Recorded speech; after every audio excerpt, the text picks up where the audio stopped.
રાધે રાધે દોસ્તો, આજની આ પ્રેરણાદાયક બોધકથા તમારા જીવનમાં ખૂબ ઉપયોગી બનશે. જેથી વિડીયો શાંતિથી જોજો અને કમેન્ટમાં જય શ્રી રામ લખજો. એક ગામમાં રમેશ અને સુરેશ નામના બે પડોશી રહેતા. બંને મહેનતુ હતા, પરંતુ એક બાબતમાં તેમની વચ્ચે ખૂબ જ ફરક હતો. રમેશ દરેક કામ કરતા પહેલાં સારા વિચારો કરતો, જ્યારે સુરેશ કામ શરૂ કરે તે પહેલાં નકારાત્મક વિચારોથી ભરાઈ જતો. એક દિવસ બંને જણાએ જંગલમાંથી લાકડું લાવીને વેચવાનું વિચાર્યું.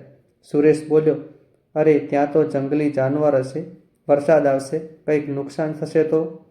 પણ રમેશ હસીને બોલ્યો, જો મન સારું હોય તો માર્ગ પણ સારો બની જાય. બંને જંગલમાં ગયા.